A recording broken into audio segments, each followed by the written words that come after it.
Masechet Bechorot Daf Lamed Aleph. On va commencer au premier mot du Daf. Tanu Rabanan. La Gemara, elle est en train de nous parler dans les Dapim d'avant de Divrei Chaverut. Qu'est-ce que c'est Divrei Chaverut? En deux mots, c'est un Maaretz que normalement, un Maaretz, puisqu'il ne connaît pas bien les halachot de Touma et de Tahara, alors il est Bechezkat Tameh. Normalement, on tient qu'il est Tameh, ou bien il est devenu Tameh, il s'est pas rendu compte, ou bien il ne sait pas exactement comment on se purifie.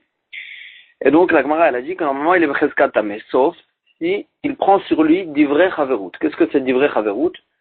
C'est quelques halachot, quelques chumrot, quelques dikdukim qu'il prend sur lui, de faire attention à ça, et à ce moment-là, il rentre dans une catégorie de chaver, et dans une catégorie de talmid chacham, en quelque sorte, chaver, et à ce moment-là, on pourra compter sur lui, à savoir est-ce qu'il est tameh ou tao.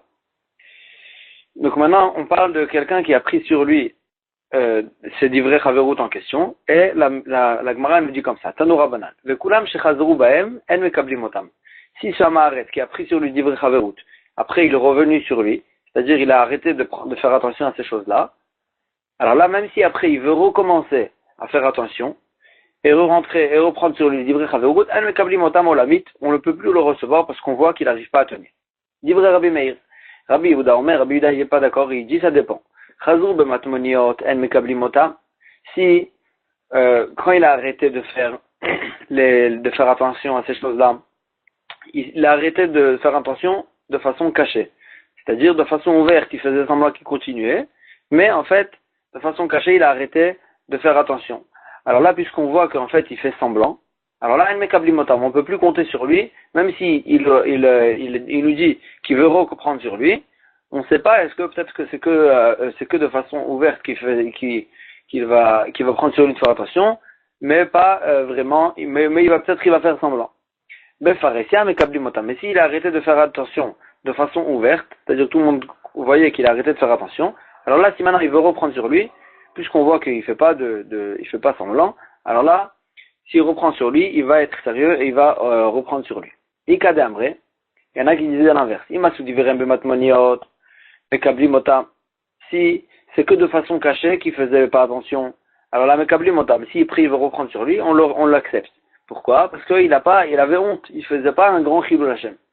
Mais si, de façon ouverte, il a arrêté de faire attention, alors là, c'est plus ramour, c'est plus grave, et en Mekablim otam, s'il veut continuer, reprendre sur lui, on l'accepte pas. Rabbi Shimon et Rabbi Yoshua ben Korcha Omrim, eux, ils sont pas d'accord, ils disent ben kach ou ben kach mekablim otam, que ce soit de façon ouverte, que ce soit de façon cachée, s'il veut reprendre sur lui, alors là on l'accepte. Mishum sheneemar, comme ce qu'il nous dit le pasuk, shuvu banim shovavim. Revenez, faites tchouva, Hachem il accepte, même les enfants shovavim qui ont fait des erreurs, même de façon ouverte, et donc on apprend d'ici qu'on peut réaccepter toute chaque personne qui veut s'améliorer. Amar Rabbi Yitzchak ish kfar Ako, il a dit Rabbi Yitzchak de Ako, Amar Rabbi Yochanan, Alacha ke oto azug, l'alacha est comme ces deux-là qu'on vient de dire, Rabbi Shimon et Rabbi Yoshua ben Korcha, qu'on réaccepte chaque personne qui veut s'améliorer.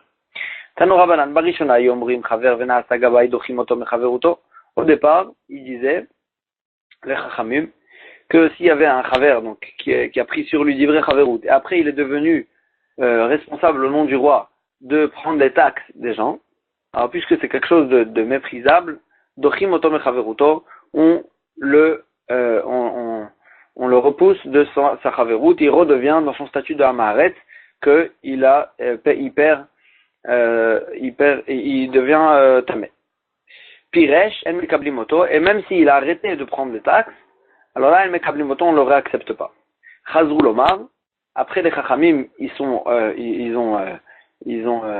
changé leur avis et ils ont dit Piresh areu kechol adam. S'il a arrêté de prendre les taxes, alors là, il redevient comme toute personne et il peut redevenir chaver. Amar Ravuna Barchia, Ravuna Barchia, donc c'était un Amora, Itztarich ele sha'ata, les chachamim, ils ont eu besoin de lui pour lui poser des questions. Aïl Gaber, Rav Yosef, ils sont venus chez lui, Rabba et Rav Yosef, Ve'arba me'azugé de Rabbanan, et 400 chavrutot de Chachamim pour aller lui poser des questions. Shama Deatu, lui il a entendu qu'ils étaient en chemin pour lui. Katir Leu Arba Mea Takteke. Il leur a préparé 400 chaises. Les Sof, en fin de compte, Shamou, ils ont entendu Rabba et Rav Yosef, de Naasa Gabay, que Ravuna Barchia, il est devenu responsable au nom du roi pour prendre les taxes des gens.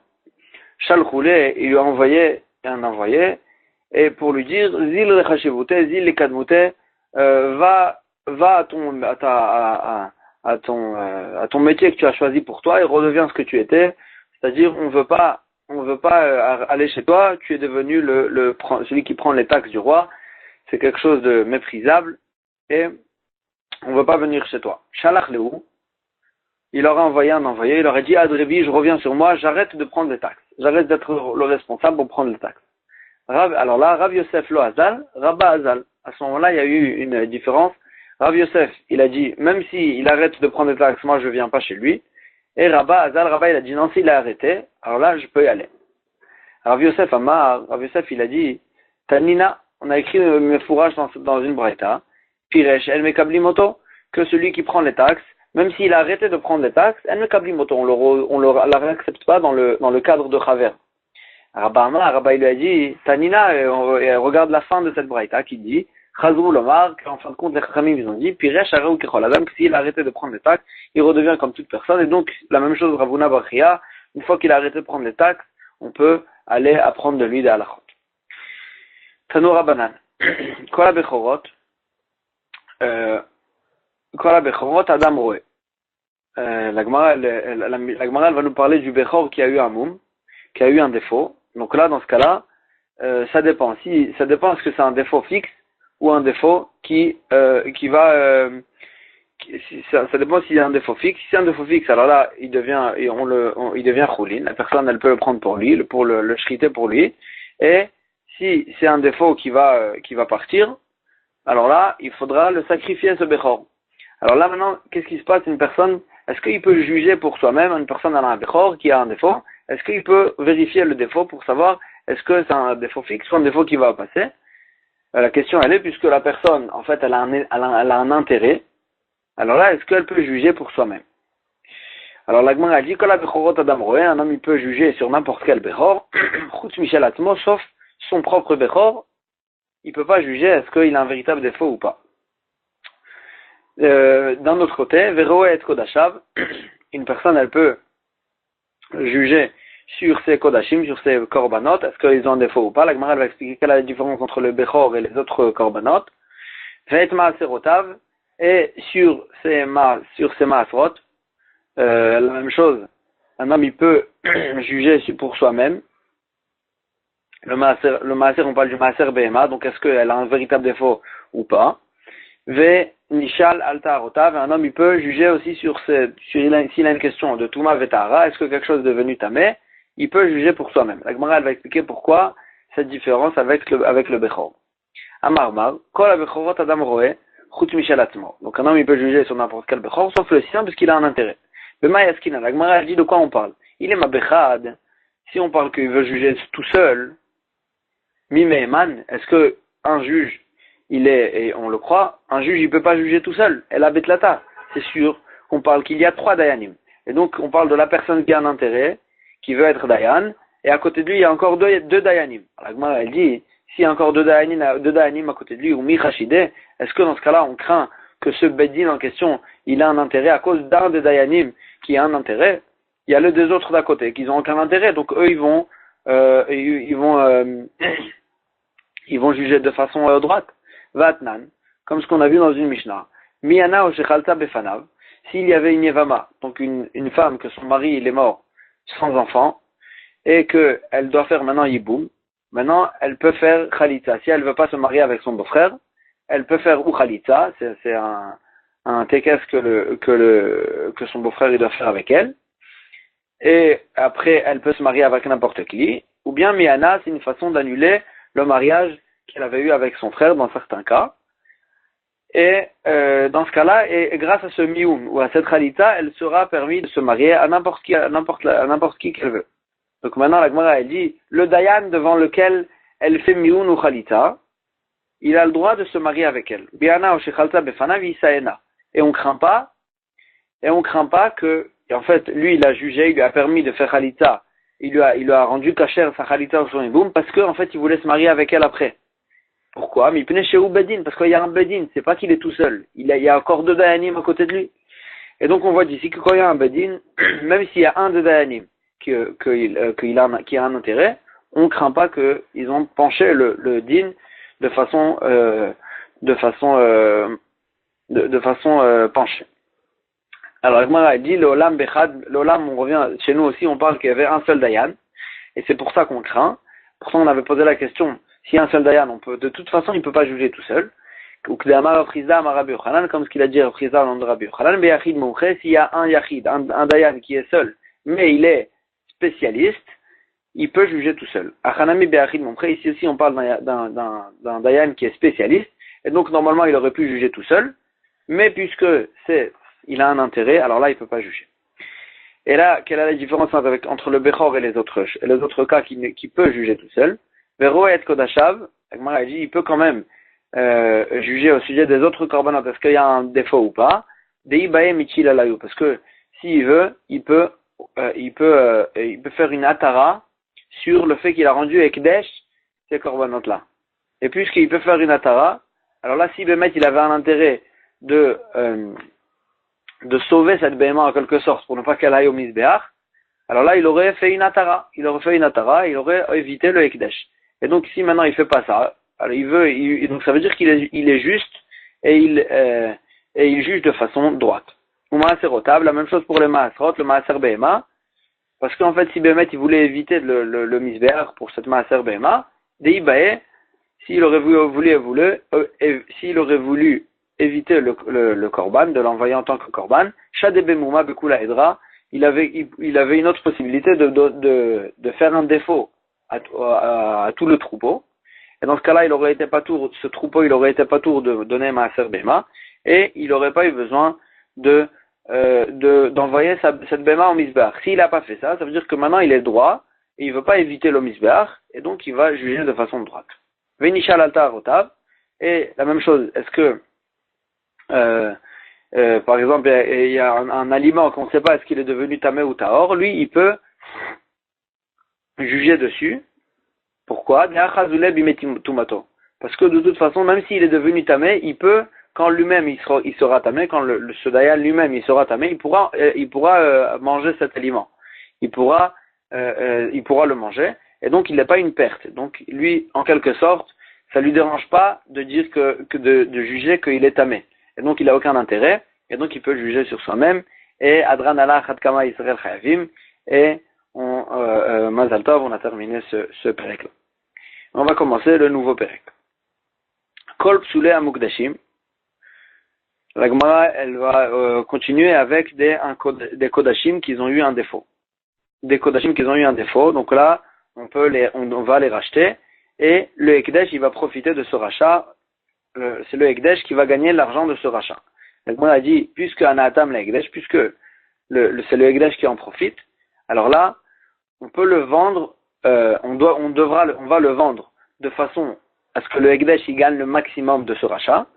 Et même si c'est des façons méprisables, quand même, pour que le Ekdesh y gagne, alors là on pourra le vendre de cette façon-là. Nimkarim Beitlis, on pourra le vendre cette viande-là dans la boucherie.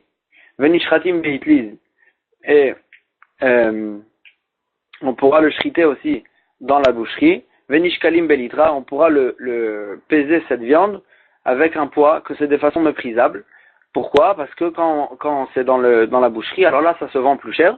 Et si ça se vend plus cher, le Ekdesh, il va gagner. Et donc, pour ne pas faire perdre le Ekdesh, on peut le vendre même de cette façon-là qui est méprisable, pour que le Ekdesh, il gagne.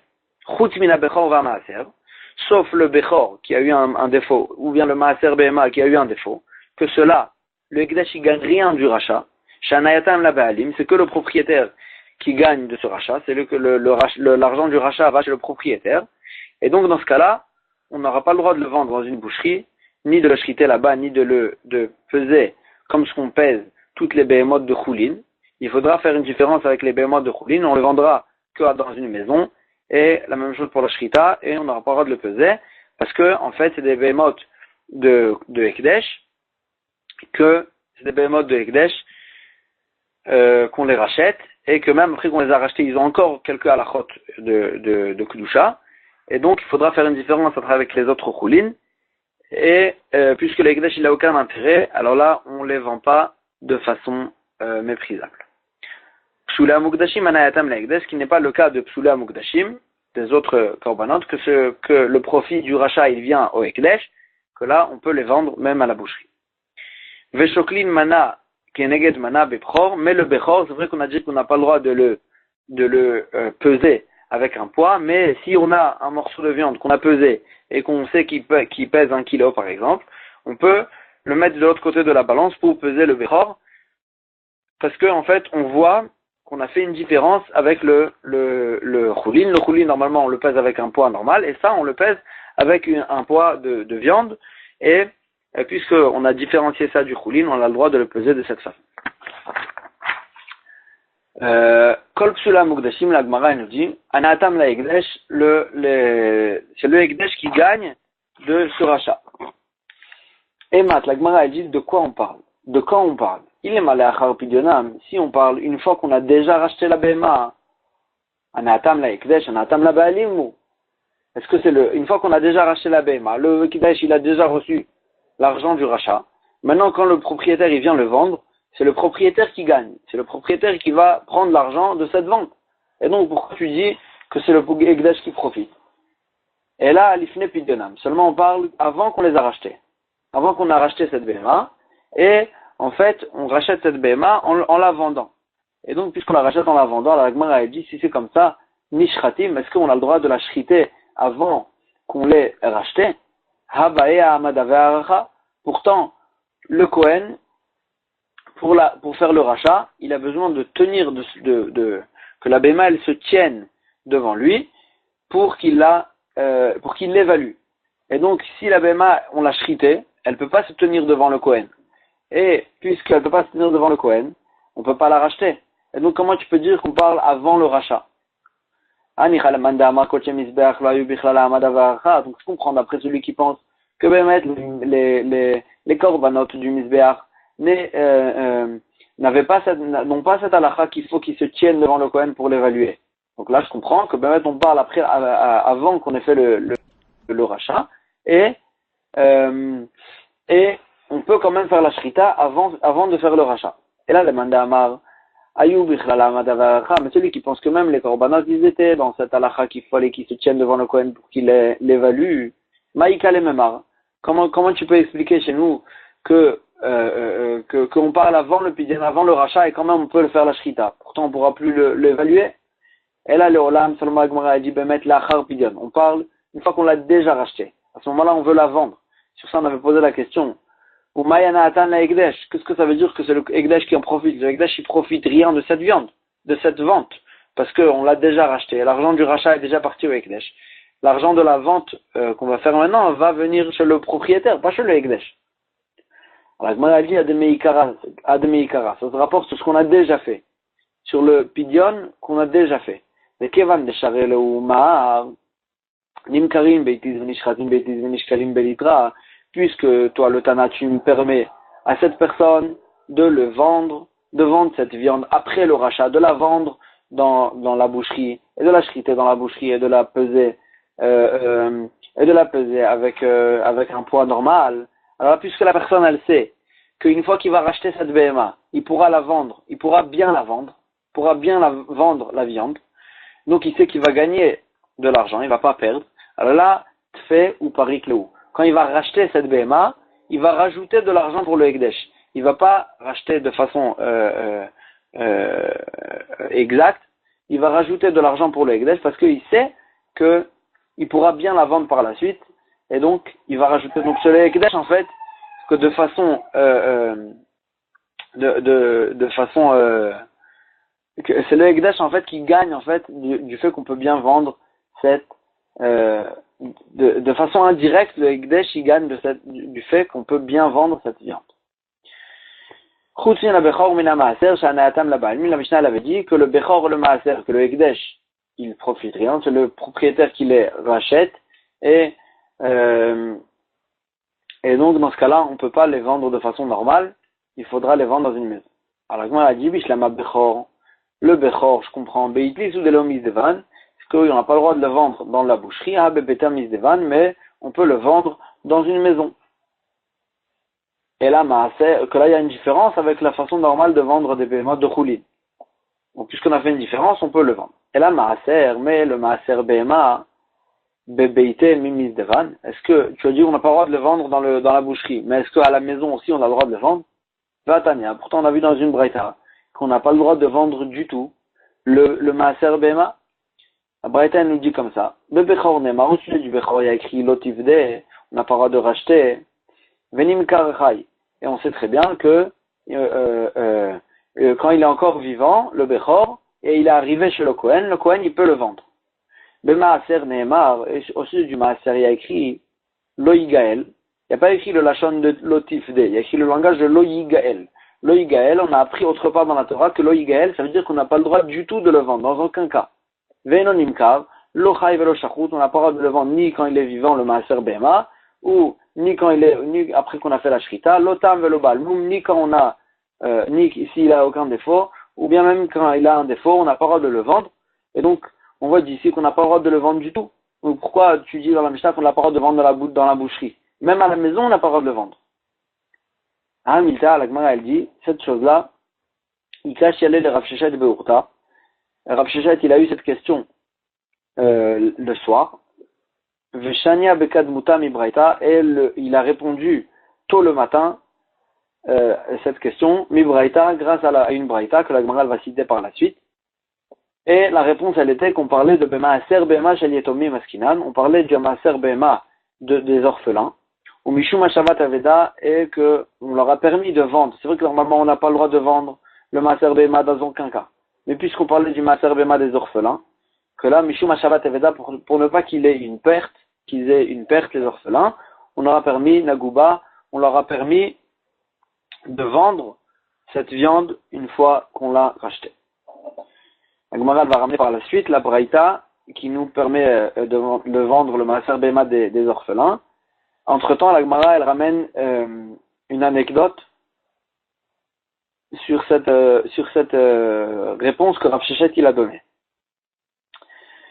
Rabbi il dit, Sarse de Rav Sheshet, c'était le shamash de Rav Sheshet, le serviteur de Rav Sheshet.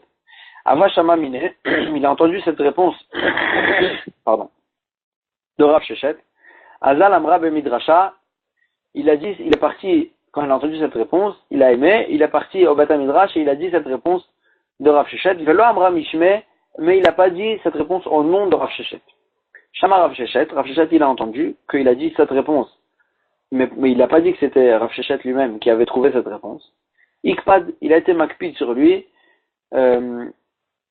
Amar, il a dit, Man d'Akitz, liakte akrava. Celui qui me pique, que le pique un scorpion. C'est une façon de le mettre de nidouille, que en fait il a dit, il a méprisé son rab, et il a pas dit, il a volé enfin en quelque sorte la réponse de son rab. Agmar, elle pose la question vers Rav Sheshet, Maïnaf Kelimine, qu'est-ce que ça lui change Rav Sheshet? Est-ce qu'on a dit en son nom ou pas? Agmar, elle explique. Comme ce qu'il a dit Rav Uda en nom de Rav Maï Dirtiv, qu'est-ce qu'il y a écrit dans le passage que David Amelech il dit Agura be'alcha olamim. Je vais habiter dans tes tentes olamim, dans tes mondes. Est-ce qu'un homme il peut habiter dans les deux mondes, dans l'olam azé et dans l'olam abba, où il est ici, où il est là-bas? Et là, il dit Amar David, que David Amelech il a dit Ribono shel olam, maître du monde, Yomru dvar shmoa mipi ba'olam azé, Yehi ratzon que après que je sois mort, ils disent quelque chose en mon nom, une halakha ou une halakha en mon nom dans le olam hazé, de Amar Rabbi Yochanan mishum Rabbi Shimon ben Yochai, parce qu'il a dit Rabbi Yochanan au nom de Rabbi Shimon ben Yochai, Kol talmid chacham, tout talmid chacham, sheomrim dvar shmoa mipi v'olam hazé, qui est niftar, que lui-même il est niftar, mais que dans le olam hazé on dit une halakha en son nom, ou bien un dvar Torah en son nom, Siftotav dovevot bakever. ses lèvres, elles bougent dans la tombe quand on dit quelque chose en son nom dans le Olam Hazé. Et donc, en quelque sorte, il dit David Amelech, quand on dit quelque chose en mon si après ma mort, on va dire quelque chose en mon nom dans le Olam Hazé, mes lèvres, ils vont bouger dans la tombe, et donc, c'est en quelque sorte que j'habite dans les deux mondes. C'est ça ce que David Amelech, il disait. Rama Rav Yitzhak Bar Zeiri, il disait Maïkra, d'où on sait ça du Pasuk. Vechiker Keyain Atov, et donc ton palais, il est comme le bon vin. Olech le Dodi Meshavim, le Pasuk dans Shirachirim, il dit Olech le Dodi Meshavim, il va vers mon Dodi, vers mon oncle, les Mesharim de façon droite. Dovev Sivte Yeshenim, il fait bouger les lèvres de ceux qui dorment. La Gemara, elle explique que le palais en question, il est considéré qu'Ekomer Jalanavim, comme le panier qu'on mettait dedans les raisins pendant une semaine ou deux, pour que le raisin il fasse du vin, que ça bouillonne comme ça et ça fait du vin. Ma Komer Jalanavim, de la même manière, cet ustensile-là, qui est rempli de raisins, Kevan Shadam Nogeabo, une fois qu'on le touche, après qu'il est resté là-bas longtemps, Dovev, il bouge parce que ça bouillonne. Même les Talmidei Chachamim, Kevan Shadam, Omer Dvar Shmoa Mipiv, une fois que quelqu'un dans le Olam Hazé, il dit un Dvar Torah en son nom, Siftotav Dovevot, Siftotav Vakever, ses lèvres, elles bougent dans la tombe. Et donc la Gemara, elle explique de cette façon, c'est pour ça que Rav Shechet, il a été makpid, qu'il n'a pas dit ça en son nom, parce que en fait, s'il avait dit en son nom, alors là on l'aurait cité après qu'il soit mort, et il aurait pu, ses lèvres, elles auraient bougé dans le kever, c'est un achatoire spécial qu'il y a, et c'est pour ça qu'il a été makpid, qu'il n'a pas dit ça en son nom. Et là, la Gemara revient sur la réponse elle-même, qu'il avait dit Rav Shechet, qu'on parlait de Maaserit le Maaser Behema, normalement on n'a pas le droit de le vendre du tout, mais puisqu'on parle du Maaser Behema des orphelins, alors là on a le droit de le vendre. Maï Braïta, la Gemara dit, c'est où cette Braïta-là? Détania, il y a écrit dans une Braïta, Maaser Behema shel Yetomim, mochrim moto. Le Maaser Behema des orphelins, on a le droit de le vendre pour ne pas qu'ils ont une perte. Ou Maaser Behema sheshchato, deuxième halacha, le Maaser Behema qu'on l'a shrité, Mavlio, alors là, on n'a pas le droit de vendre que la viande. La viande, on n'a pas le droit de la vendre. La viande, on n'a pas le droit de la vendre. Mais, la Braïta, elle dit une combine que Mavlio Beoro, on peut vendre la viande, la viande avec la peau, Bechelbo avec la graisse, ou Begidav, ou Bekarnav avec les nerfs et avec les cornes. Et là, on donne un prix, pardon. On va donner un prix qui comprend toutes ces quatre choses-là, et on rentre la viande dans ce prix-là, et puisque c'est béavla, c'est avalé dans cette vente-là, ça se voit pas qu'on a vendu la personne qui paye, elle paye pour ces quatre choses-là, et après on lui donne la viande en cadeau, en quelque sorte, et donc de cette façon-là, on peut vendre le Maaser Behema. La Gemara dit Maïkama. Au début, la Gemara, elle comprenait que tout parle des orphelins. La Gemara a dit au début, on voit que les orphelins, on a le droit de le vendre, sans faire de combine. Et après, la Mishnah, la Braïta, elle nous dit qu'on peut vendre quand on fait cette combine-là, qu'on vend avec d'autres choses. Donc, comment comprendre? Amar Abaye, il dit Achika Amar. Maaser Behema shel Yetomim, le Maaser Behema des orphelins, Mochdim Oto, Beavla. On a le droit de le vendre, mais pas tout seul, Beavla, qu'avec d'autres choses. Que là, que de cette façon-là, on a le droit de le vendre. Moi, elle pose la question, Michlal des Gadol, ça veut dire que c'est que les orphelins qu'on a le droit de vendre de cette façon-là, mais un Gadol, une personne qui est grande, qui n'a pas le statut d'orphelin, Beavla, même lui, il peut pas vendre Beavla, il peut pas vendre avec d'autres choses. Maïshna, Me'adetna, pourtant on a vu dans une Mishnah, que même quelque chose qu'on n'a pas le droit de vendre, si on fait Beavla, si on le cache avec d'autres choses qu'on vend avec, alors là, on a le droit. Qu'est-ce qu'il y a écrit dans la Braïta? Alokar lulav mechaver bashvit, celui qui veut acheter les lulav, ici ça veut dire les arba minim, les 4 espèces qu'il faut acheter basukot, c'est pendant l'année de la Shemitah. Pendant l'année de la Shemitah, on sait très bien qu'on n'a pas le droit de commercer avec les fruits de Shemitah. Alors maintenant, lui, il va acheter les 4 espèces, mais c'est pendant la Shemitah. Alors là, le etrog, il est en problème. Alors là, la Gemara, elle dit, il va lui vendre Noten lo etrog bematana, il peut lui vendre les trois espèces, mais le hétrog, il devra lui donner un cadeau. Les fiches chez Rachel le Lokro parce qu'il ne peut pas l'acheter pendant l'année de la Shemitah, il peut que lui donner. Va Vinanba. Et on avait dit là-bas, au sujet du lulav, l'orataliten lo matana mai. Si le vendeur, il voulait pas lui donner le hétrog en cadeau, qu'est-ce qu'on fait? Va Maravuna. Ravuna, il dit, mavlia lo de me hétrog balulav. Il va lui vendre les trois autres espèces, il va les vendre plus cher, et il va lui donner le hétrog en cadeau. C'est une sorte de combine de Avla, qui s'appelle Avla.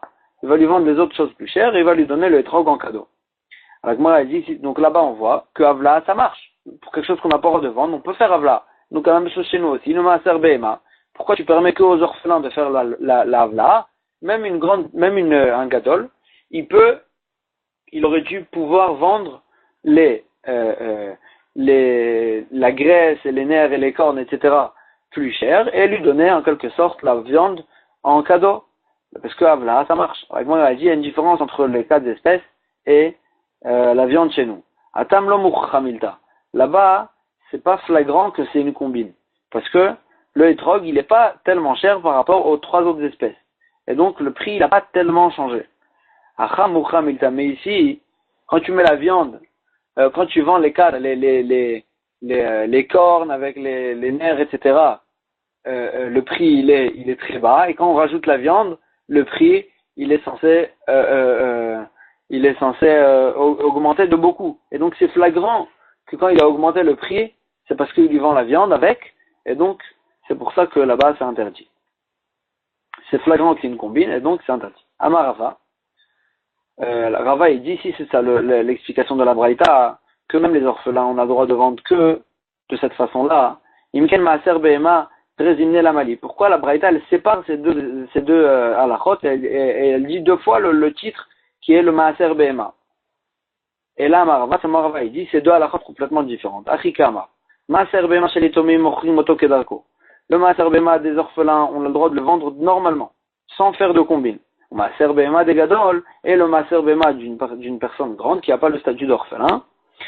Chez Shechato, qui lui a fait la Shrita, Mavlio, Beoro, Bechalvo, Begidav, Bekanav, il peut le vendre, la viande, avec les peaux, les graisses, les nerfs et les cornes, et il va lui vendre tout ça plus cher, et il va lui donner en quelque sorte la viande en cadeau, Beavla, et même si c'est pas un orphelin. Amarava, Rava il dit, Mena Aminala, d'où quelle est ma source? Dit-il comme ce que le pasuk dit, Vaya hu utmurato yekodesh, lo yigael. Au sujet du Maaser Behema, il y a écrit, lui et sa Tmura, et ce qu'on ressent en contrepartie du Maaser, il est Kodesh, il sera Kodesh, le Yigael, on ne pourra pas le vendre. Et Matai, Ose Tmura, Mechaim. Quand est-ce qu'on peut racheter? On peut racheter la Kedusha du Maaser Behema, Mechaim, quand la Behema elle est encore vivante. Et Matai, non Yigal, Mechaim. Quand est-ce qu'on ne peut pas le vendre? La même chose aussi, quand est-ce qu'on ne peut pas le vendre? Mechaim, quand le Maaser Behema, il est vivant encore. Halakha Shrita. Mais, je déduis d'ici qu'une fois qu'on l'a déjà shrité le Maaser Behema, Nigal, on a le droit de le vendre. Donc, Mideo Raïta, il n'y a aucun problème de vendre Maaser Behema une fois qu'on lui a fait la shrita. C'est qu'avant d'avoir fait la shrita que c'est Asur Minatora de vendre. Verabanan ou des gazos, l'achar shrita, à tous les fnei shrita. C'est que Khamim qu'ils ont interdit de vendre le Maaser Behema même après la shrita, pour ne pas qu'on en vienne à le vendre même avant la shrita. Et donc là, il dit Rava, quand est-ce que Khamim ils ont fait cette gzera? Davar anishom mechaim gazur rabanan. Quelque chose qu'on peut l'évaluer, qu'on l'évalue quand la Behema elle est vivante, gazur rabanan. Gazur rabanan la achar shrita tu shrita.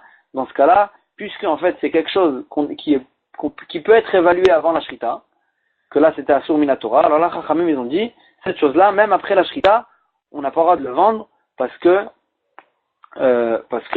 c'est quelque chose qui est vendable en quelque sorte, qu'on peut l'évaluer avant la shrita. Donc là, il y a une xéra. On craint qu'il va le vendre avant la shrita aussi. Alors là, on interdit de le vendre après la shrita. Et donc, ça c'est par exemple la viande. La viande elle-même, elle peut être évaluée même avant la shrita. D'avoir chez Enon Isham Mechaim. Quelque chose que tant que la Behema elle est vivante, c'est quelque chose qu'on n'évalue même pas. Et donc, il y a rien à craindre qu'on va le vendre avant la shrita. Alors là, le gazur rabanan, Chachamim, ils n'ont pas été gozer, et après la shrita, on revient à la halacha minatora, qu'après la shrita, on a le droit de la vendre. Et donc, c'est pour ça que Et donc c'est pour ça que par exemple les cornes, etc., que c'est des choses que tant que la béma elle est vivante, on ne les évalue pas. Et donc c'est pour ça que ça, on a droit même des rabbanan de les vendre après la shrita. Et là, mais au sujet des yetomim, alors là, où moi rabbanan et deoraita, pour ne pas que les orphelins ils ont une perte, là, chachamim ils sont revenus sur la halakha minatora, qu'après la shrita on a le droit de vendre, que ce soit la viande ou que ce soit autre chose, même la viande on a le droit de le vendre minatora après la shrita, et chachamim ils n'ont pas fait de xéra pour les yetomim, pour les orphelins, pour ne pas leur faire perdre leur argent.